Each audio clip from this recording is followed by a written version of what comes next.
Welcome to Lost in a Review, your resident anti-professionals at your service. I'm Marcus. And I'm Dave.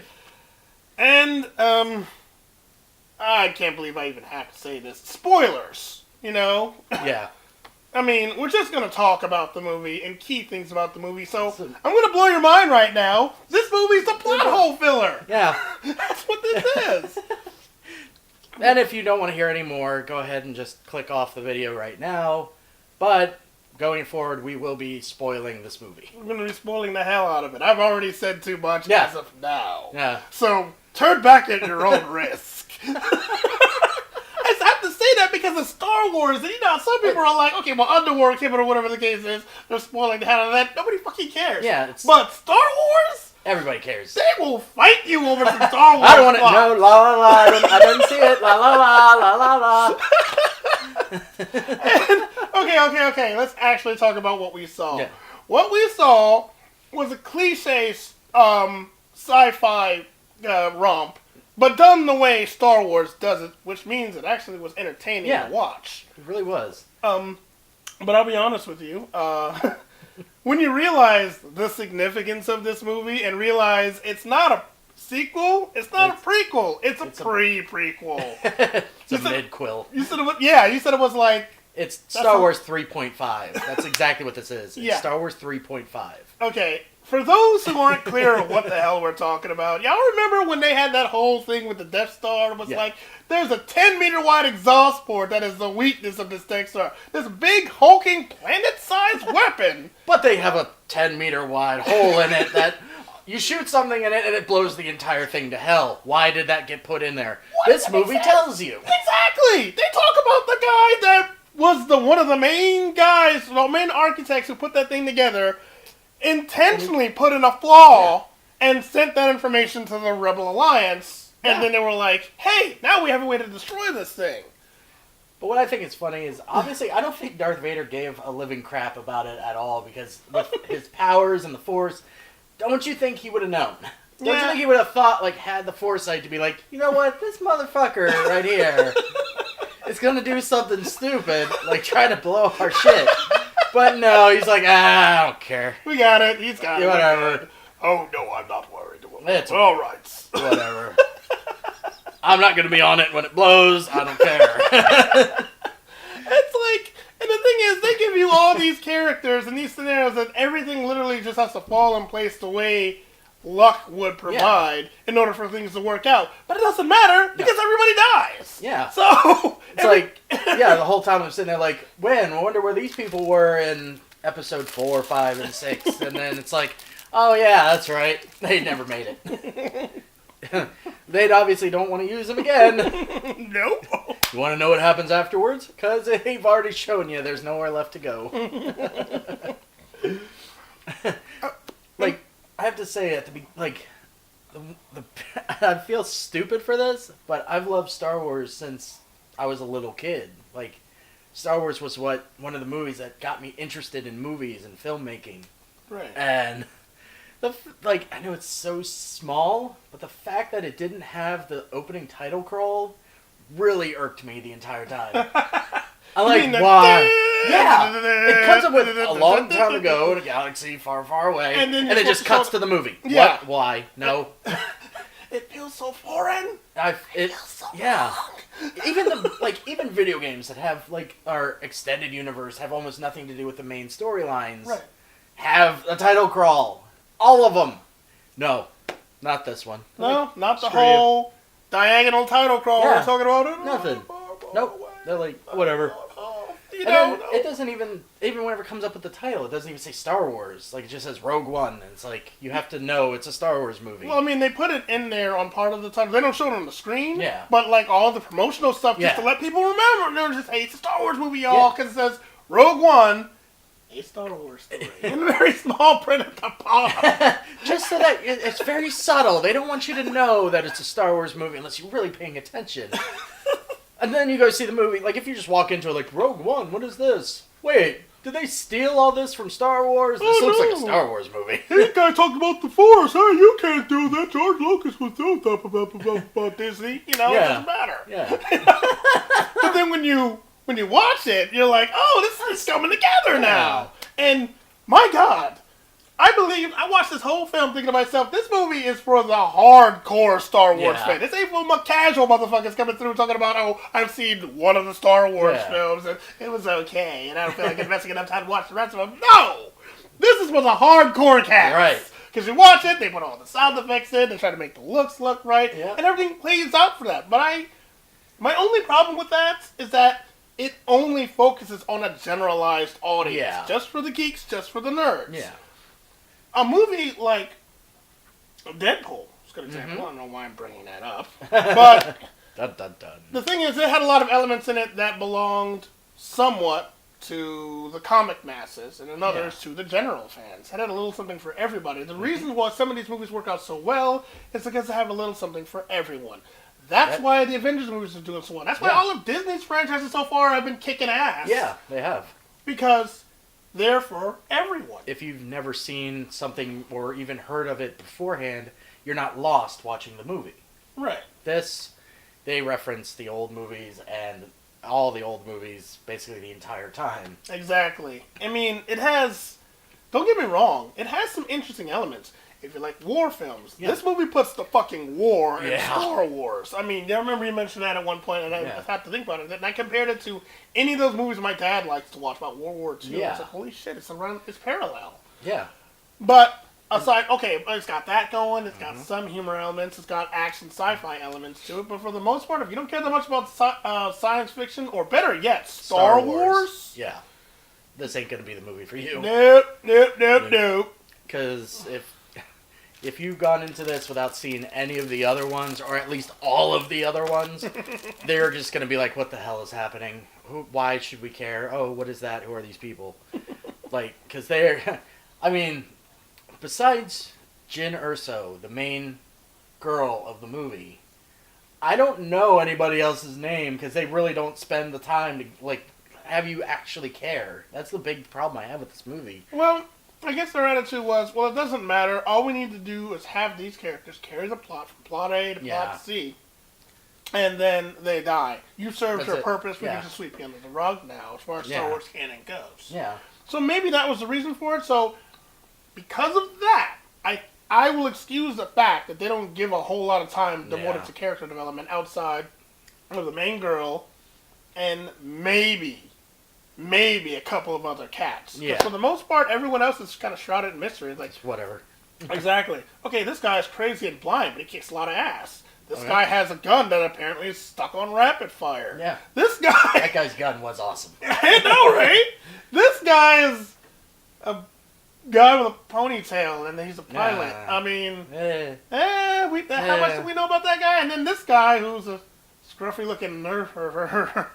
I'm sorry, I know I'm saying that wrong. I apologize, but you know where I'm going with that. The other guy, the other main guy, the captain dude. Yes, so the main guy that was with Jyn. girl with Jyn, exactly, and they don't. That's how little. See how I was able to just briefly describe it. That's all they tell you. In this movie. That's they just captain. I don't know. Yeah. Other than that, the guy with the robot. The guy with the really bitchy robot. That guy robot was a douche. It was a douche. I kind of admit, what I liked about him is that he kind of played the role of the audience like, you know what? This is obviously stupid! And he kept saying stuff like that throughout the film and says, I can relate to this guy. Yeah. I never thought I'd say today I can relate to a droid. Yeah. This is the droid I'm looking for. Star Wars always has that comic relief character, and he filled that role nicely. He totally did. At first, I did not like him at all. I was annoyed by him at first. Bitchy character. Just all he did for the first 10 minutes he's on screen is bitch, and it's like, all right, we get it. Come on, move on. Shut up. I don't care anymore. Okay, dude, you suck balls. You can just. But towards the end, he actually had me. I was like, oh my god, this guy is pretty awesome. He's pretty awesome. Why isn't he in any of the other movies? Oh. Okay. Goodbye. Even when he dies, it was like, oh, it's dramatic. It's a robot. But Star Wars is good about that. Yeah. And don't get us wrong. Just because we're going out of our way to point out the flaws, that's just what the fuck we do. Yeah, that's our job. It doesn't mean that the movie sucks. No, it's actually, far from it. It's actually really good. It was a fun movie. It was fun. I really liked it. If you like Star Wars, that's one thing. If you like Star Wars even remotely, like myself, because there's a difference between the two of us. Yeah. I like Star Wars. He loves Yeah. Star Wars. I got a kick out of it. I had fun. As far as I'm concerned, it didn't blow my mind. It wasn't like one of those movies like, oh my god, it's so awesome! Yeah. But it was good. It was Yeah. entertaining, and it carried the universe fairly well. Yeah, it did. And it's definitely it filled the gap between episode 7 and 8. Not story-wise, but like in real life of like, we have to wait another year for episode 8. This one is here to fill that for us within the year. So it was like, cool, another Star Wars movie. Yeah. It was good. And the thing is, 7 actually did really well. Yeah. But that's only because they did a lot of things to try to recapture that feel, minus George Lucas, Yeah. which everybody felt, well, he was the problem. Well, I'm Yeah. glad Disney decided to solve that.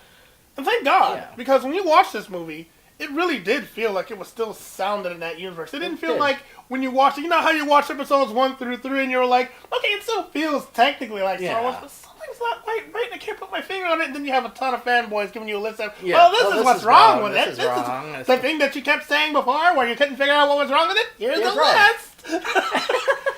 I'm not trying to make fun of y'all. That's just But how that's it just it is. I'm a major Star Wars fan. I am kind of in the minority on that, where I do actually really enjoy the prequels for what they were. There were flaws, never mind, but I enjoyed them as parts of the Star Wars universe, and I can go back and watch those movies, even Episode 1, and still enjoy it without sitting there going like, well, fuck Jar Jar, and fuck all these, fuck that little kid, and the pod racing was cool, but fuck the rest of it. No, I can sit there and enjoy it. Like, this is cool. I enjoy it. But, and this I can do the same thing for. I'm sure a lot of other people are of the mind that this was a really good movie, like we were, because, like, beforehand I've looked into it, and it's getting really good ratings, so it was a fun movie. I have some questions about it, though. It falls into a lot of the typical movie tropes. Yeah. Like, for instance, how did this person survive? Yeah. And why did this person not survive? Like, stuff. Yeah. Whenever you see things like that in this movie does that kind of stuff a lot. Yeah. Like, you look at it, it's like, okay, I see what they did there. Okay, I know what's going on Yeah. here. I see why they did it. You can nitpick the movie all fucking Yeah, day. easily. But, as a whole, is it still Yeah. entertaining? Yeah. The answer is yes. I think we personally are in the minority when we thought that Suicide Squad was actually It pretty was damn aw- awesome. it was cool. Because it was fun. Yeah. It was flawed all to get out. Yeah. It was a mistake as far as movie goes.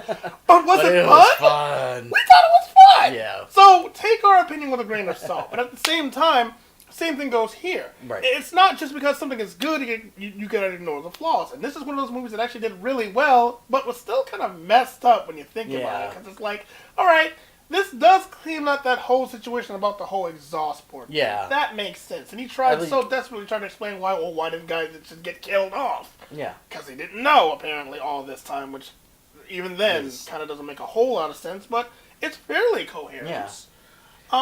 The another thing, the effects in this movie were very good. I Like it for a second, General Tarkin comes back. Right. Peter Cushing's been dead. I for a second thought, I was like, when you first see him, it's in the dark. Pretty much 90% of this movie is in shadow, which kind of annoyed me. But other than that, like you see him, and I was like, man, they got an actor who looks just like him. Like it was incredible to me. I was like, who the hell did they get to look just like Peter Cushing? And then whenever it's in the light and you see his mouth moving, you realize, oh, it's a computer.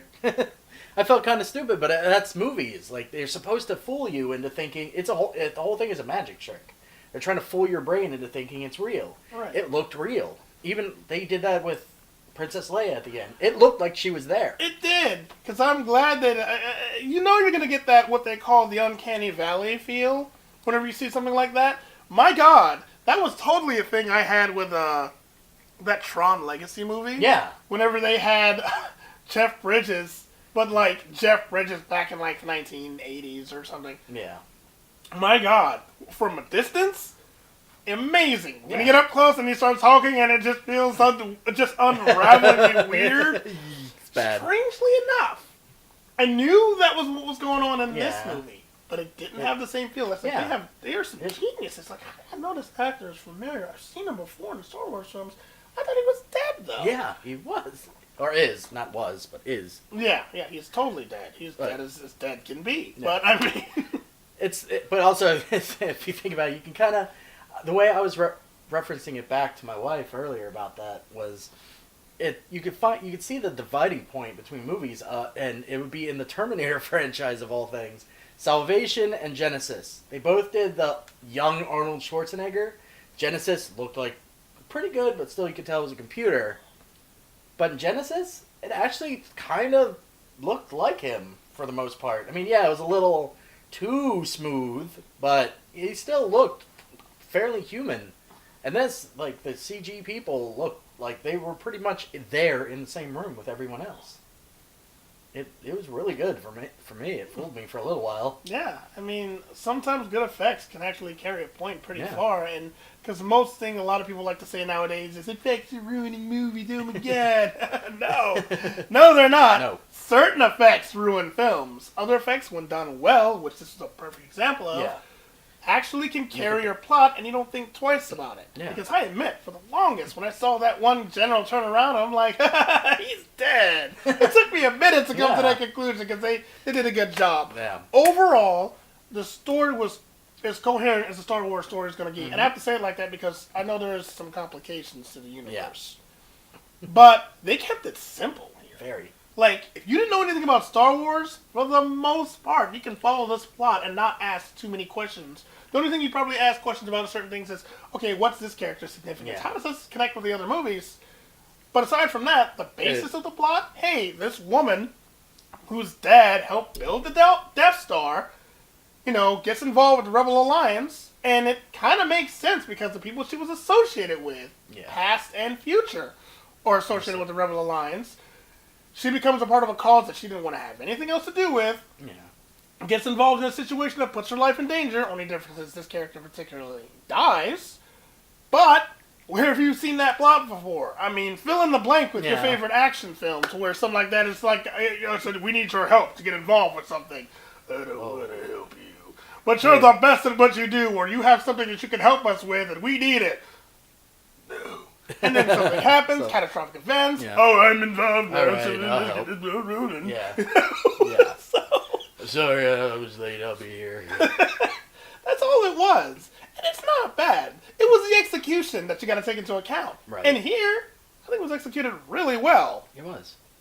But I'm just warning you now. For everyone else who's not a hardcore Star Wars fan, you're gonna be like somewhere between meh to that was pretty good. That was good waste of my time. And everyone else is probably gonna be like, balls in the wall! That's what I'm talking about! Yeah! Star Wars again!